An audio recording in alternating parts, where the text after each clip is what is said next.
Welcome back to Building a Fighter. My name is Dr. Austin Shane, sports chiropractor in Scottsdale, Arizona. With me, as always, badass strength coach in Denver, Colorado, Alex Friedman. What I do? Hello, hello. Potentially one day brought to you by Waterloo Sparkling Water. Probably not. I'm a LaCroix guy. Actually, Liquid Death would be a sick sponsorship, dude. That would be cool. We got I'm to here talk, for talk to all of it. Christina about that one. I think she may have the plug. Is she in the But, league? I mean, she reps them all the time, so she might be the plug.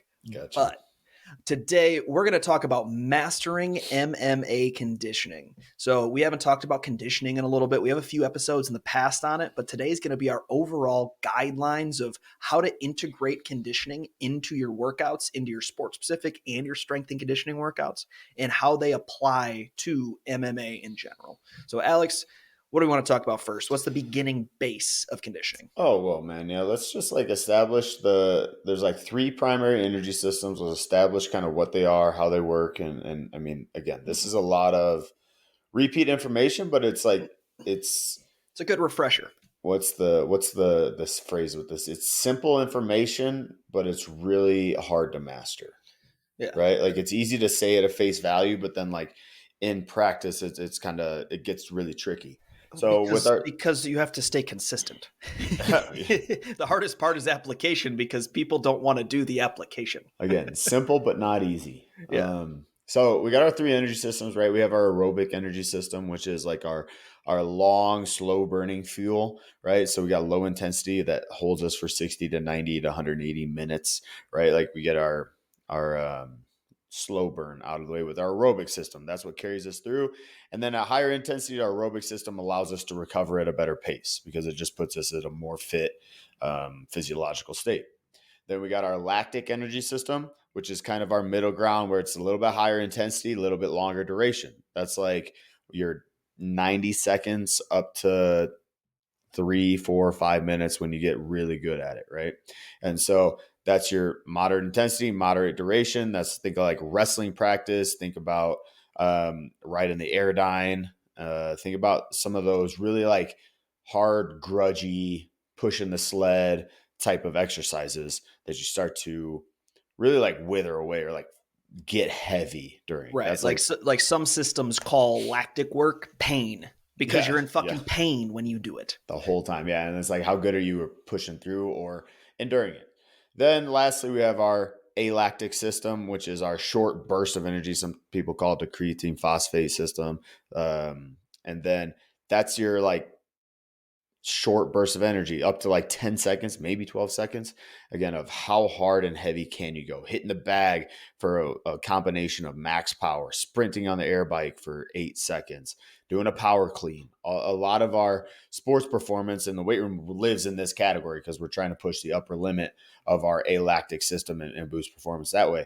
So your alactic allows you to burst for really high intensity, but it's quick burning and it's only lasts a very short amount of time. So in simplest terms, those are our three type of energy systems: our aerobic, our long and slow, our lactic, kind of middle ground pain, and then our alactic, which is super quick burning but high intensity energy system. For sure. And within each of those energy systems, we have the power side of it, and we also have the capacity side of it Yeah. that we need to train, right? So, like, think about alactic as an easy example. If we're doing alactic power, which is going to be our like quick fast twitch, that's going to be 4, 6, 7 seconds where we're training that repetitively, but we also have to take longer breaks because we have to replenish in order to hit maximal power every time. Or we can do our alactic capacity. That's going to be like if we hop on an air bike and we're 15 seconds on, 45 seconds off, like a 1-to-3 work rest ratio. Doing that allows us to gain the actual like capacity so that we can explode further and further and further instead of just kind of like withering out after 2, 3, 4 reps. And the repetition and practicing these and doing some of the intervals that we're going to talk about later on is the efficiency that you gain, which is ultimately, like according to Joel Jameson, ultimately the final like key to unlock in your good conditioning is the efficiency to switch back and forth, to be able to recover and then reaccess and then get back and have the same amount of outputs or a similar capacity each and every time you want to access this. It's like, how efficient are you at recovering and then reaccessing that explosion, or recovering from the aerobic bout and then a day later being able to do the same thing, right? That efficiency to switch on and off is something that really I think makes a lot of MMA athletes stand out, because they can come back with the same intensity round after round after round. Right. And so as we start to like talk about training these energy systems, I like to follow an approach where we go from one variable, so one exercise, one modality, whatever it may be, into multivariables. So we're testing, once we learn how to express that energy system, then we're going to try to test it in multiple ways, or multivariables in the strength and conditioning element. And then once we understand how to become more efficient in that multivariable setting, then we go into sport specific and how do we implement that into our sport. Yeah. And when we're talking about like alactic or lactic, this is where this really takes over. I really like this approach for my lactic conditioning. Yeah. So say we do an easy example is like, so on the bike, we'll do lactic power. So we can do a Tabata, for example, 10 seconds on, 20 seconds off. Or sorry, 20 seconds on, 10 seconds off. That fucking sucks. That's going to be relatively lactic power as we go through. Yep. As we do that, we're then going to train that Tabata over and over again. I'm going to keep them at 4 to 6 weeks of this cycle where we're just training that, getting them to learn how to express that power. Another easy thing would be a 30-30. So 30 seconds on, 30 seconds off. And they're expressing that lactate over and over and over again, learning how to use it. Because one of the reasons why I like this approach, think about a professional MMA fighter and a 60-year-old mom. There's two different people that are on the bike. If I have a 60-year-old mom hop on the bike for 30 seconds on, 30 seconds off, she might be able to do fucking 50 because she doesn't know how to express that lactate or the lactic system. She doesn't know how to use it. So she's never actually hitting where we want her to hit. Versus if we throw, a better example is a college wrestler, because they all work on an Aerodyne bike. If we throw a college wrestler on an Aerodyne bike for 30-30s, if they're at max output, they might be able to hit 5, maybe, before they have to hop off the bike because they're so fucking exhausted. Mm-hmm. That's the difference between knowing how to express a system and just having the system in the background. And that's why I like this univariable approach to start, because we need the brain and the body to recognize how to use the system first.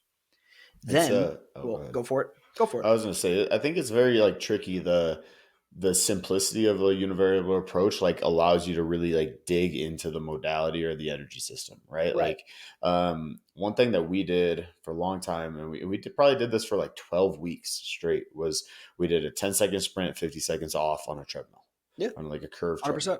Alactic capacity. Yeah. And I'm sitting there, I'm like, man, 12 weeks is a lot of this.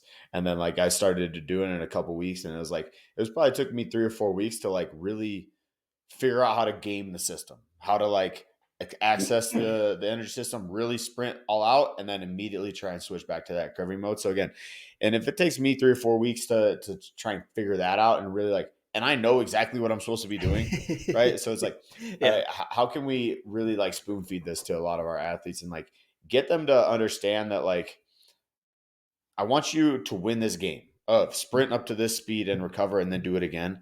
I want you to win this game of 30 seconds on max out burst. Can you last 30 seconds and then 30 seconds to recovery? It's like to figure out that game, which I think is a little bit more like accessible for our athletes, win this, whatever game we're doing. That helps them understand and apply, okay, that's an energy system that I'm accessing. And then I realize how this feels. Well, and that's why we can't just jump to sport specific. So there's a lot of people who are like, oh, sport specific is the only way you should condition. And they're not wrong once they learn how to express the system. But you know as well as I do, if we go 30 seconds on, 30 seconds off in wrestling, I know exactly where to hide, right? Yeah. I know where I can conserve energy. I know where I can rest. I know where I don't have to express the lactate system the entire time. Yeah. Versus if I'm on an air bike or if I'm on a treadmill or if I'm on a Versa climber, there's nowhere to hide. You got to fucking keep going. It's just consistent energy. It's just consistent movement. So that's how you learn how to express that system and know how to, like you said, game it in a way that's beneficial, not just game it in a way where you get to hide. Right? Yeah. Yeah. I think that happens so much. It's like our athletes, I think athletes operate in two different directions. And I think, to be a little bit judgmental and overreaching. Athletes look for, what's the easiest, most efficient way to do this exercise. Everybody looks for that. It's Yeah, not just right. that. It's humans. Humans Yeah. look for what's the most efficient way to accomplish this task. That's what they do. That's what we're made to do.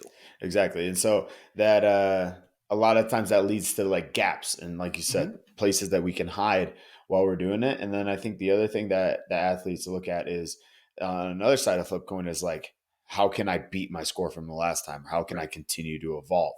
And so when we put like a similar challenge in front of them every time, like this is strength and conditioning, a lot of programming in a nutshell, is like put a consistent challenge in front of them, and then they can like objectively see themselves improve, right? Like you're doing your 30 seconds on, 30 seconds off on the air bike. It's like, how many calories did you get on that one?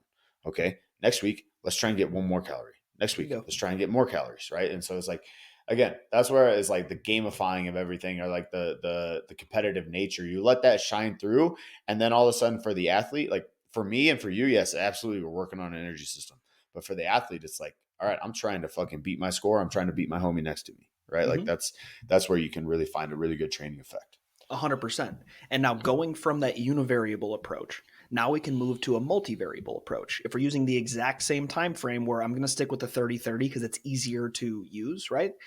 Now we go from, all right, we're going to hop on the bike for 15 of those seconds, and then we're going to do a kettlebell swing for 15 seconds. So we're still getting 30 seconds of work. Or we can do a split EMOM instead, where it's going to be 30 seconds on the bike, rest 30 seconds, and then 30 seconds of a kettlebell swing, rest 30 seconds, right? Both of those are various options we can do. What I've leaned more towards, because I want them to be able to express multivariables in that time frame, is the first application of the 15 second, 15 second, 30 second off.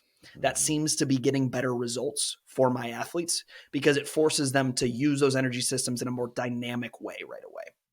But if you have somebody that's going, if they're struggling, going through and learning how to apply, I would start with the, say, 12-minute EMOM, 30 seconds of air bike, 30 seconds rest, 30 seconds of kettlebell swing, 30 seconds rest, right? But if we have somebody that's learning how to adapt and they're adapting well, jump right to the 15, 15, 30 off and do that for 6, 8, 10 minutes, right? So, but that forces them to learn how to adapt in that energy system to multiple stimuli. So there's a reason why I picked air bike, kettlebell swing, or you could also pick like inertia wave, sandbell punch.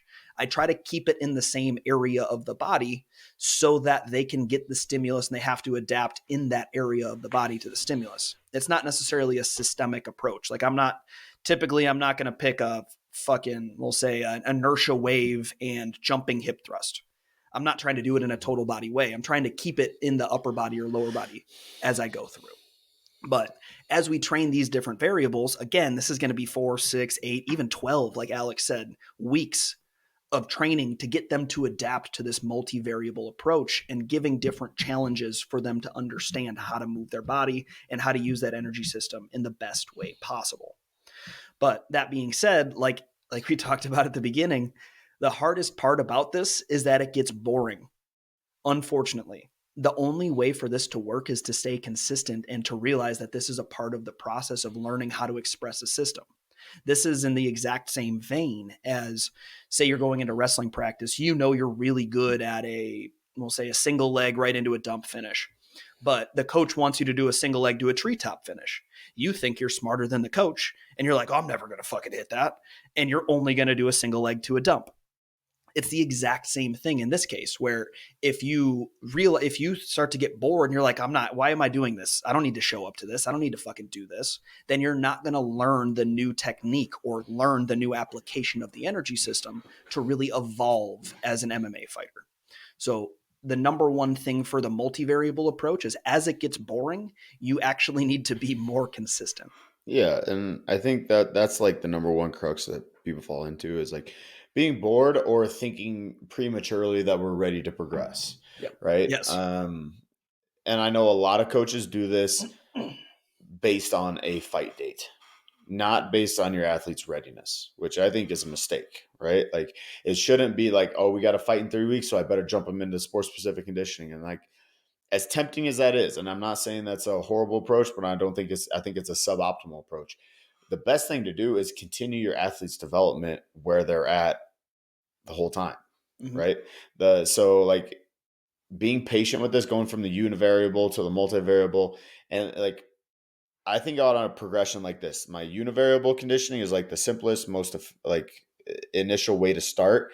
And then when we get to MMA, when you get actual to an MMA competitive sparring rounds, competition, whatever it is, that is multivariable to the highest level, Mm-hmm. right? There's kicking, punching, grappling, jujitsu, wrestling, cage work, clinch, blah, blah, blah. There's just a million different dynamic ways this bout can go.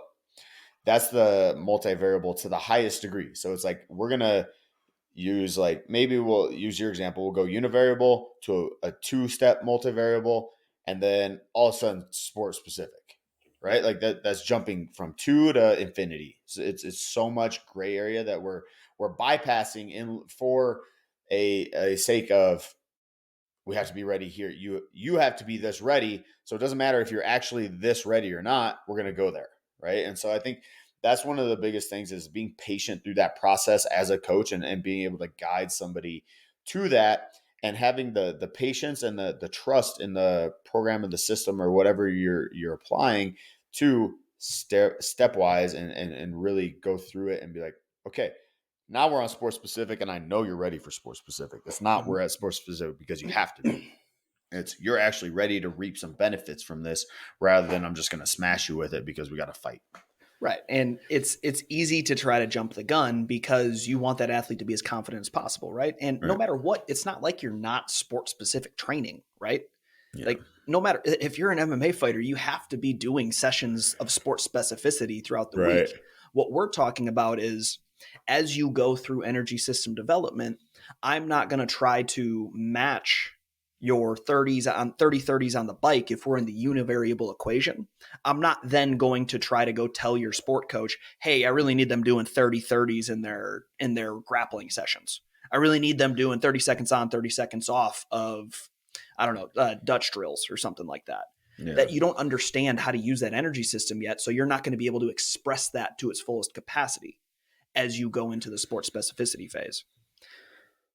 Yeah. No, I totally agree that the the temptation is always there, right? And like Mm-hmm. that seems like the way forward. But again, I think having trust, staying simple, and then like having your athlete develop at the pace that they need is the way forward. Right.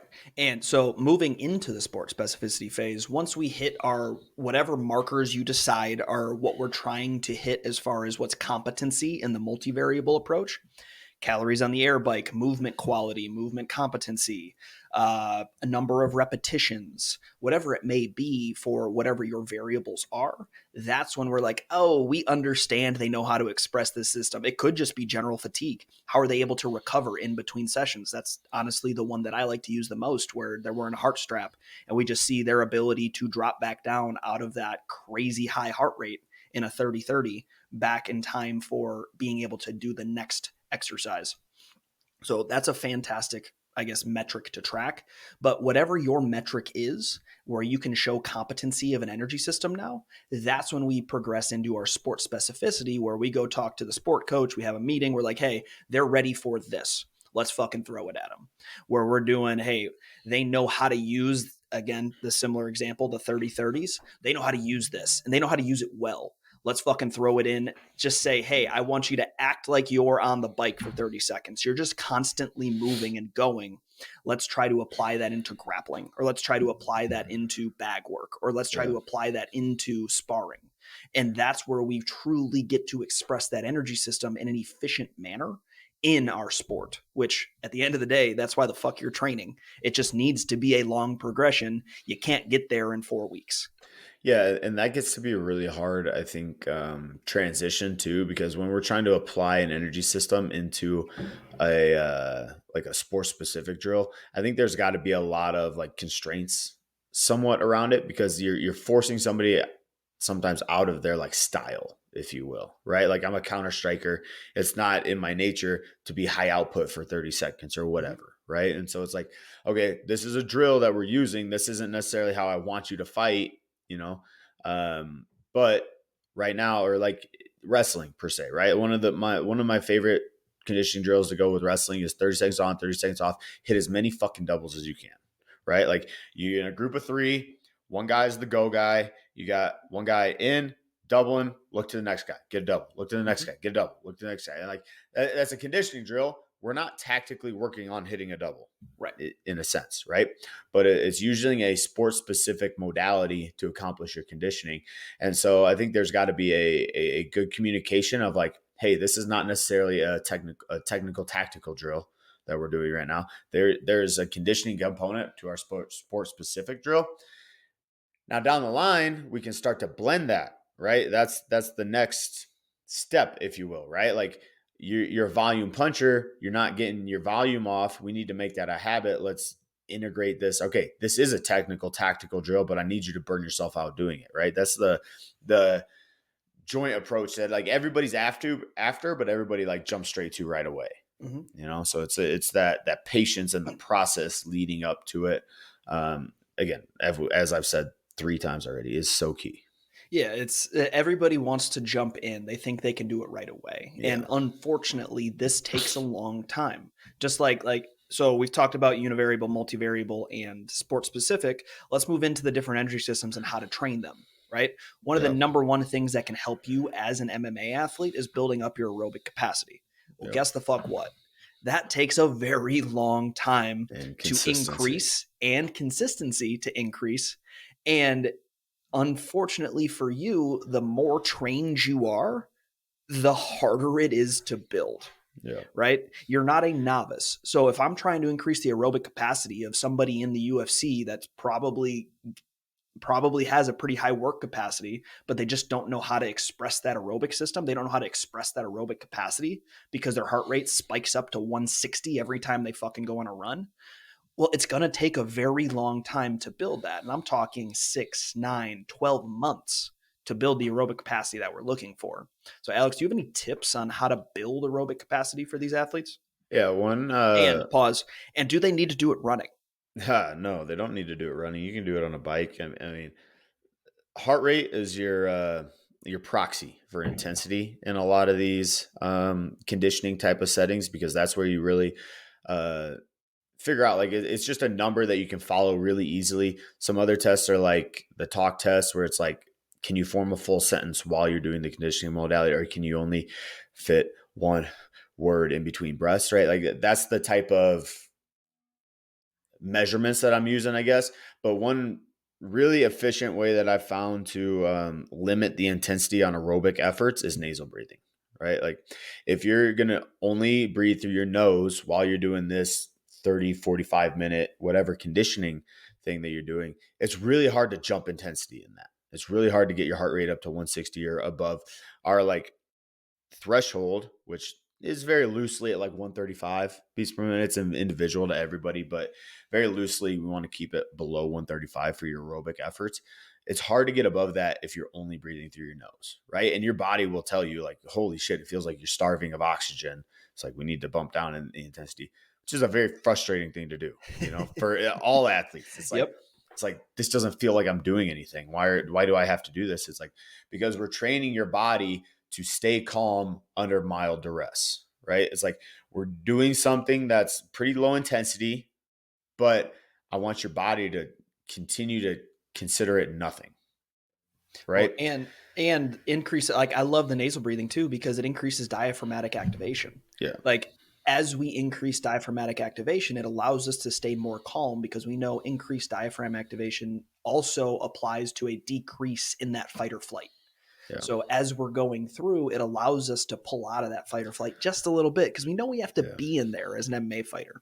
Like say in between rounds, I never want you to recover enough to get out of fight or flight because you're about to go back into a fist fight for 5 minutes, right? Yeah. But we want to be able to efficiently use the diaphragm because it increases oxygen intake through the entire system and it allows us to be more efficient at what we're doing from Yeah. a aerobic standpoint. Yeah, and I think another way that I do this, if I have an athlete that's really like number driven or like output kind of based, is I give them a pace on their Yep. running, or I give them a literal number pace, right? It's Mhm. like you might be and this is the other harder thing is like, why are you telling me to run at that pace? I can definitely run at this pace and get it done. It's Bro, like, the but most frustrating. but that's not the purpose, not the purpose, right? Like, it's like, Yeah. I know you could run 4 miles at a 7 mile pace, 7 minute mile pace. I don't want that. I want you to run your 4 miles at a 9 minute pace, because that's the better effect. I don't need you to get another high intensity effort in this week. I need you to get a low intensity effort, right? And so, like, sticking to the number system is big, right? That's where your heart rate comes in. That's where your minute mile pace comes in. The talk test is a good one, but like, then you have to be with your athlete, or somebody has to be kind of constantly be monitoring them. And then nasal breathing. Those are kind of my go-tos to limit intensity. I Dude, guess, if that's you will. the hardest part about this part of developing your conditioning system, or that Yeah. MMA athletes always want to go at 100%. Like I had an athlete, I'm like trying to Yep. explain this to them, and he's like, I asked him, like, so what, 0 to 10, how hard is this session? 0 to 10, how hard are you running? He's like, it's always a 10. And Yeah. I'm like, well, that's your fucking problem. Because if it's always a 10, you're not hitting what we're trying to hit. It's Yeah. the same as the guy that the earlier example. It's the same as the guy that won't hit a treetop, only hits a dump. Like, you need to trust the system and follow the path forward. Yeah. Sometimes that path is low intensity, and that's okay. Not everything you do should be at a 10 out of 10 intensity. And that's why, like, a lot of coaches, like, they set a mile, like, oh, you have to hit 4 miles, oh, you have to hit 6 miles. I don't like that, because as an athlete, you're going to try to do those 6 miles and you're going to try to beat your time from the last time you did it. Well, if we're doing this for aerobic capacity, I don't necessarily want you to beat your time. We're actually Right. trying to do this for a set amount of time, because that's how we know we hit where we want to do it. Uh, So when I prescribe aerobic capacity, I like to start at 30 minutes twice a week, and we're going to progress 30, 35, 40, 45, 50, 55 by 5 minutes as we go. And that increase in time, but staying at a consistent pace, is what yeah. actually gets me the same result. And then once we hit, typically where I change up the pace is once we hit 60 minutes twice a week, where we know they can run for 60 minutes at that, or run, bike, whatever. But a lot of my athletes do run down here, even though I'll say it, there's nothing wrong with running, right? Running is fine. And I Until there do think is. that, there's a mental component to running that is hard to get with other conditioning modalities. But it doesn't have to be running, especially if you have injuries going on. But that being said, once we hit the 60 minutes twice a week and they're able to maintain that heart rate for the entire time, that's when we can start to pick up the pace just a little bit. It's improving one variable at a time, just like that univariable, multivariable, sport specific approach. We want to increase the time. We don't want to increase the time and the intensity at the same time, because that's a recipe for not actually hitting what we want to hit. Right. And then, I mean, I think there's even another layer to that. Like, we want to increase the time, we want to get your capacity up. But then when we get to like the gold nugget of this, which is the efficiency, right? You Mm-hmm. get your athlete to your 2 60-minute runs a week. It's like, if you need something to progress, you need like to see a number go down, or does something get better. Like, one of my favorite metrics to watch is, especially with the polar heart rate, they give you an average beats per minute for your exercise bout. I want to see that average go down. I want your time to stay the same. I want your distance to stay the same. I want whatever, blah, blah, blah. I need you to work less hard to do the same thing, right? That's your efficiency, right? Let's say I do this 60-minute run and I get 5 miles, right? But my heart rate was at 138 the whole time. Okay. 4 weeks from now, I want you to do that 60-minute run, hit 5 miles, and have a heart rate of 132, right? That shows improvement in your body works less hard to accomplish the same amount of work, Mm-hmm. right? So there's your like efficiency metric. If you're after that, which you should be after that, I shouldn't say if you're after that, that's what you're after, right? I want to be doing the same amount of work for a less of a cost, right? That's conditioning in a fucking nutshell. Right. Let's do this. Yeah. And one of the main reasons why we believe this aerobic capacity is so important for athletes is like what Alex talked about right at the beginning, where this is what helps us with recovery. Building in a robust aerobic system is what allows us to recover more in between our rounds and decrease that heart rate as fast as possible. So if the more robust we are in our aerobic capacity system, or these long, slow distance runs, the better you recover when you're sitting on the stool, and the more available that energy is going to be, because it pumps more oxygen through the system, and Yeah, nutrients too. 100%. But not, let's not like limit it to in the stool. It's like it helps you be Well, a yeah, in general. higher functioning human, right? Like, you want to talk about recovery in between sessions. If you're more aerobically in shape, you will recover more in between sessions, right? And so it just helps you with, breathing more efficiently, having a higher blood flow, being able to get more parasympathetic, right? Like that's the goal, is like your resting heart rate is 49. You're pretty fucking relaxed, 100%. and so like that's the overall robustness of the aerobic system. It just makes you a higher physiologically functioning human. 100%. Now, moving into, so if that's one of the most important, I would say probably one of the next most important things to train as an MMA fighter is alactic capacity and Okay. being able to explode a whole bunch throughout 15 minutes. And Alex, what are some of your favorite ways to get after alactic capacity? Yeah, we kind of touched on a few of the methods earlier, but like I love these like sprint repeats. EMOMs work really well for this. So you like do you can start at 8-second burst, whether it's sprinting, air biking, battle ropes, whatever, sled sprinting. Again, intensity has to be pretty low. So if you're on a sled, don't put a lot of weight on there. Or if you're on different modalities, not a lot of intensity, but intensity in the form of load. I feel like I have to clarify everything I'm saying. But start at 8-second, max out, fucking burst as hard as you can fucking go, and then you relax for 52 seconds. Seems like an eternity on your first rep, but by the 5th, 6th rep, you're going to be like, oh my God. So alactic capacity, I love those sprint repeats. Some of those efforts are some of my favorite, and you can do that really in a good EMOM type of fashion. Yep. And this is where I like to use a lot of med balls. Yeah. I'll do a lot of med ball work for alactic capacity work, whether it's like max med ball punches into the wall, whether it's med ball hip tosses, just repetitive med ball movements for upper body and lower bodies. This is also where I add in a lot of plyometrics, because a lot of movements that we do, like plyometric endurance. So I'll have them do skater hops left and right. Okay. They're going for 8 seconds, as many fucking reps as they can do. They'll take the 52 seconds off. Alex said it. I'm going to repeat it. Take the 52 seconds off. Do not start early. This is the exact same thing we were talking about with doing too much intensity in aerobic or in the aerobic capacity. In order to hit the energy system we're looking for, we need to recover in between. That's why we've set it up. Yeah, I think two things based on what you said with the skater jumps and the med balls.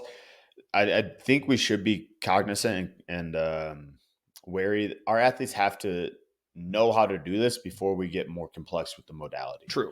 Yep. Right. And so the med ball, I love the med ball as a good modality for this.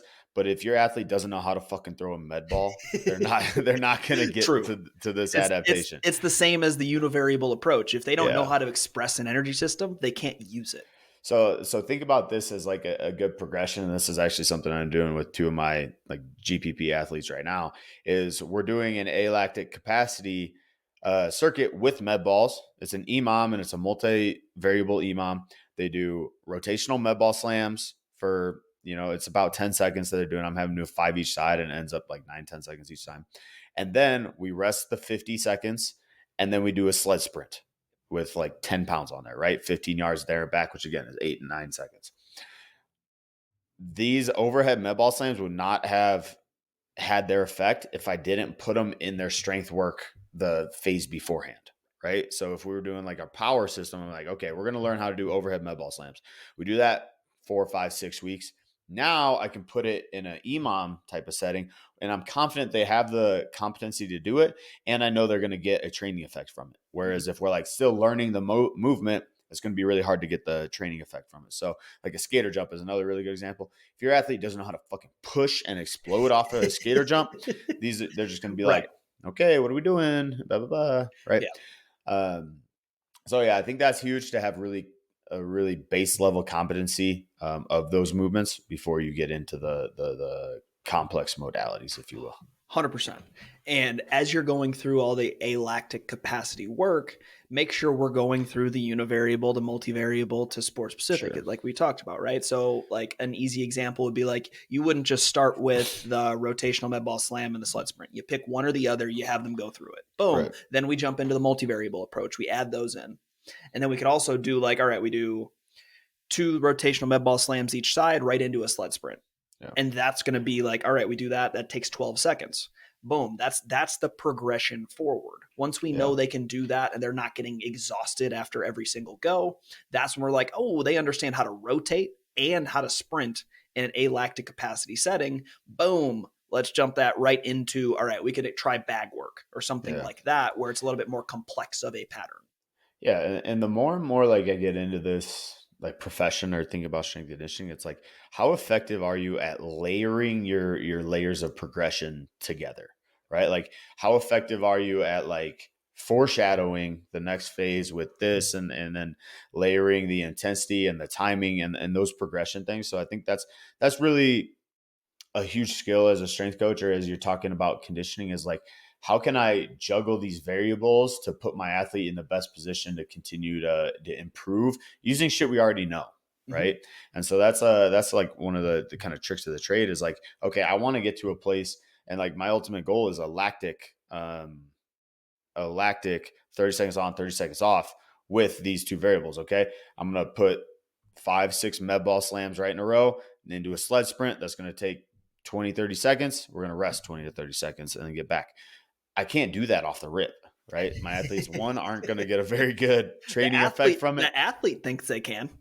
Well, the athlete thinks they can, and they're definitely going to get fucking tired doing it. Yep. So, like, good training. You're gonna lose your training effect in 2 reps. Right? It's like, so just getting tired isn't good enough training. So we're evolving this in, and maybe in 2 phases, we'll get to a place where I can put these in a lactic type of circuit, and then we can actually get some benefit from it versus just getting tired from it, which is that's a very really hard good discernment. point. There's a difference between conditioning and getting tired. Yeah.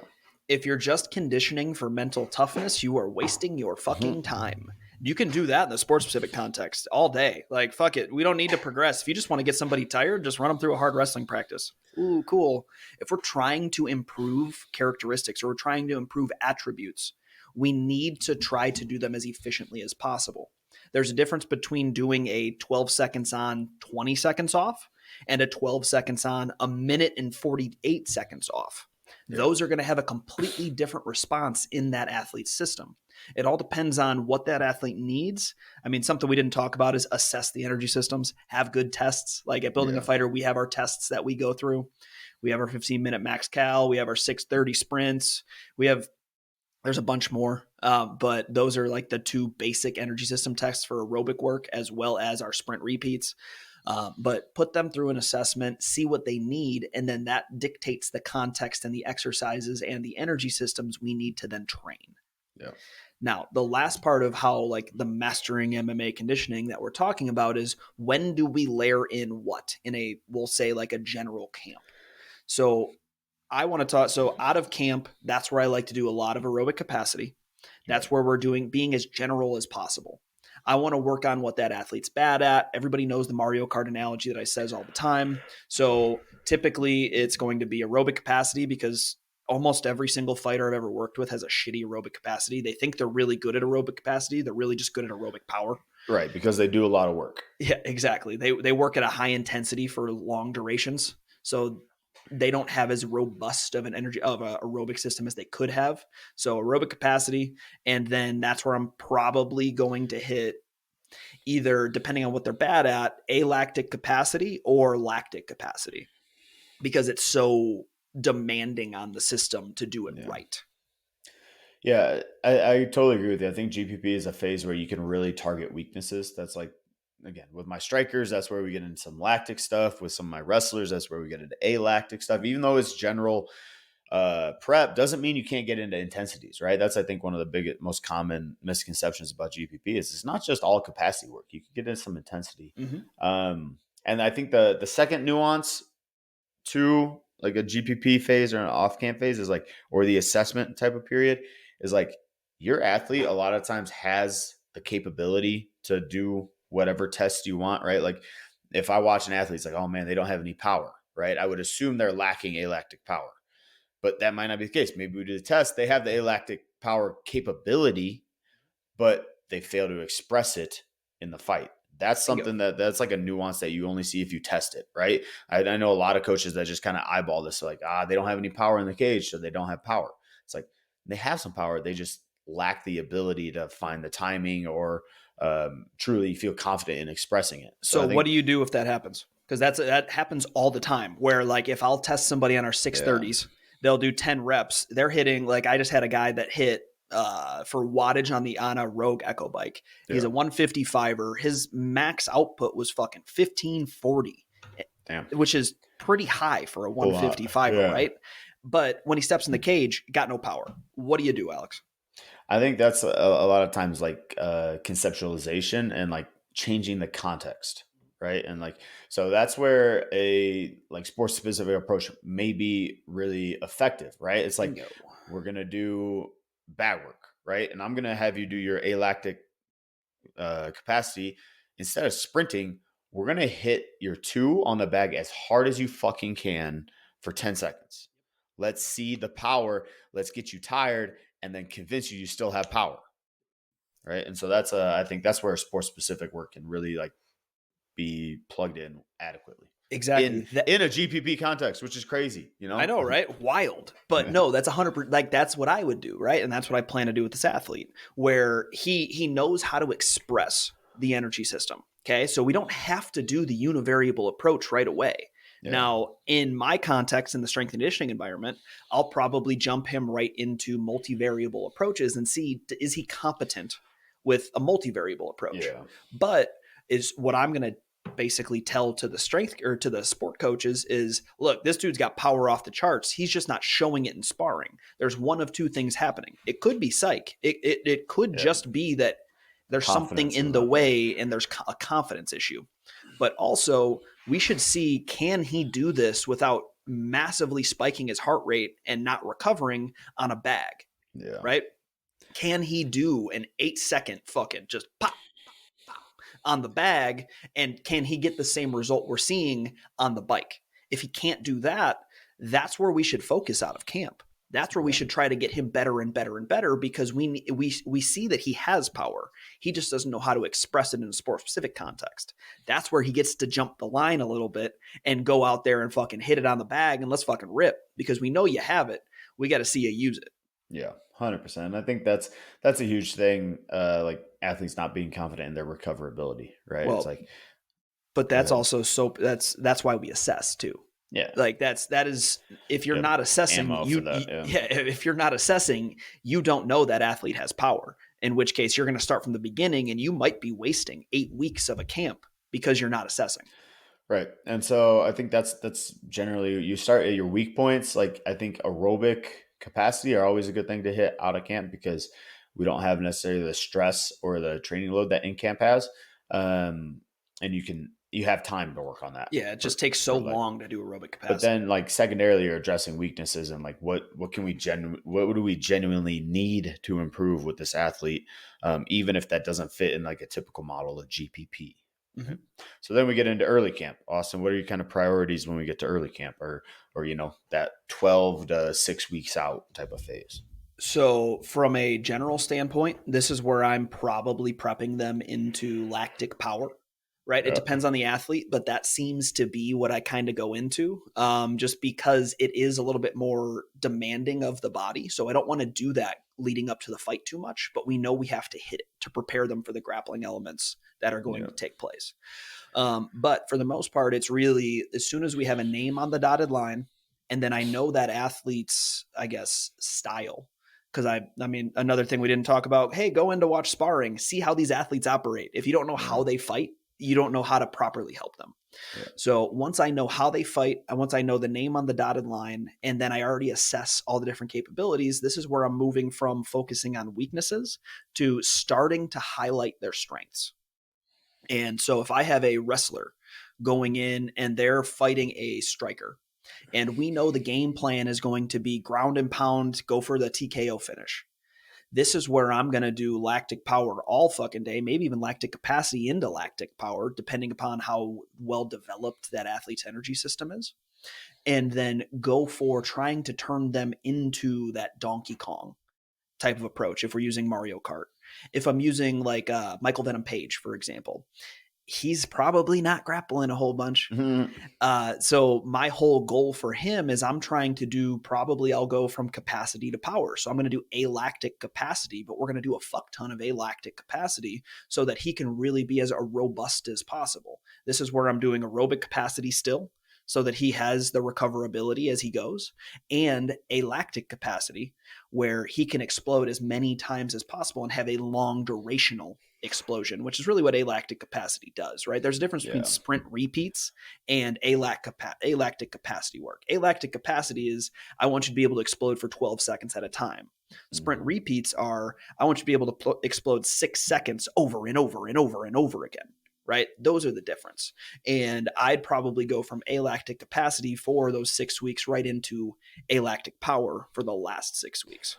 Yeah, and something that I'm looking at that you really just described in detail is like I'm prepping my athlete to peak and taper, right? Like if you have a peak and taper, but you have nothing to peak and taper from, it's a pointless exercise, right? And Like, peaking and tapering depends on that athlete's style. You can't right, just automatically do, all right, we're going right to alactic fucking power to peak and taper. If you have right. Habib, I'm not going to peak and taper him with alactic power. That doesn't Mm-mm. make sense.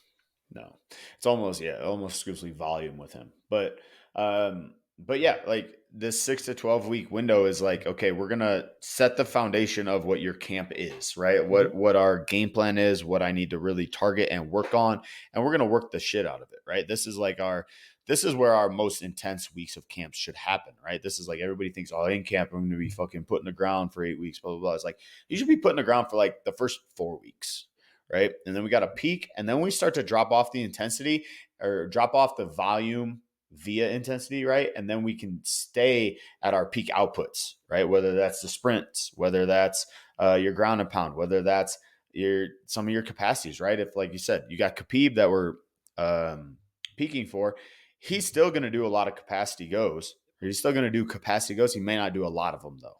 Right. Right. So we're taking off some of the volume. We're enabling our athlete to feel that intensity more and more similar to the fight, because the fight opposed to training, right? You look at a 5-minute, 5-round fight, it's not by any means a short go, but compared to training, it is, right? You're not training for most training sessions are at least an hour, Mhm. right? So we're tapering our training sessions to look more and more and more like a 25-minute, 30-minute endeavor, which is a championship fight, or a 20-minute endeavor, or an 18-minute endeavor, whatever, however you want to qualify that. We're going to taper to look more like that and still get the primed energy systems that we're looking for. Right. This is where, like, again, I like the Mario Kart analogy. This is where I'm trying to put one or two up on the stat bar where I can still make him a little bit tired, right? Because we have the time to adapt. But if we're working with Habib, a good example, we're going to turn his grappling strength up just 1 or 2 points. We're not going to get him to full peaking shape because we don't want to peak him too early. Yeah. But we're going to put 1 or 2 points on that stat bar. We're going to get those. If we have 6 attribute points to put, we're going to put 1 or 2 on this, 1 or 2 on that to start to slowly turn him into and mold him into what we want him to look like in the fight. But it's a lot of volume, not necessarily, well, it's a lot of volume and intensity, but the volume is going to outweigh the intensity for the first 6 weeks. Then we get to our peaking phase, our last 6 weeks. Bingo. Tell us what happens there, Austin. I got you. So then we're going to go from that high volume, moderate to high intensity to we're starting to drop off the volume. Now, that doesn't mean we're decreasing the amount of time in the rep. It means we're decreasing the amount of reps. And that's something I see a lot of strength coaches kind of fuck up, where if we're doing say for all intensive purposes, lactic capacity work, for whatever reason, maybe you're doing it at the end of camp, 90 seconds on. That doesn't mean I'm going to drop from 90 seconds to 75 seconds to 60 seconds to 45 seconds. That means, and do the same amount of reps. That means I'm going to stay at 90 seconds, but we're going to drop the amount of reps that we're doing at that 90 seconds. That's the difference between volume of work and the intensity of work with what you're doing, right? So in this phase, it depends on the athlete, like we talked about, but it's really trying to maximize whatever energy system you think is going to get them to the finish line, whatever is going to get them to the strap or get their hand raised. So if we're using Habib, for example, we're going to go lactic power. We're going to maximize his lactic power and then drop it off and maybe mix in a little bit of alactic power as well, just so that he's ready for striking, right? If we're doing Michael Venom Page, we're going from our alactic capacity work, we're peaking him to alactic power because we know that he's a knockout artist. He needs to be able to dash in and out. Those are probably going to be 3 to 7 second exchanges based off of the PI handbook with all the different research they did on how long a typical striking exchange lasts. So we're going to try to go from our alactic capacity to our alactic power, our sprint repeats. This is where, as we go through the end of camp, the univariable, multivariable, sport specific, if they are adapted to that energy system, if we took the right amount of time out of camp to really truly teach them how to express that system, this is where we get almost exclusively sport specific. So while I can have them on the bike doing the 6 seconds on, 52 seconds off, or 4 seconds on, 56 seconds off, whatever it may be, I would rather them, if they know how to express it, on the bag. I'd rather them fucking hammer in the fucking 2 on the bag over and over again, doing ground and pound, being able to do like a lot of what I'll do is like a multi-level plyo at the end of camp for their alactic power work. Box step off into a box or a depth drop into a vertical jump into a lateral hop. Do that 2 times right in a row. That takes about 8 seconds. Boom, that's right into our alactic power. Yeah. So that's what I peak to. Exactly. And the way that I kind of summarize that is like you stay true to the adaptation and you drop off some of the volume, right? Like you stay true to the specific game plan, approach, adaptation, whatever your like variable you've isolated as the most important, you stay very true to that, right? So as Austin was saying in his example earlier, if our goal is like lactic power for 90 seconds, I can't cut that to 60 seconds. That's not the staying true to the goal right anymore. That's not the goal, right? So it's like you stay true to the goal, you drop off the volume to help the athlete feel better, recover, peak for that more like, again, short go, right? Typical UFC fight is 5 minutes on, 1 minute off. It's an 18-second or 18-minute type of bout of exercise, right? If you will.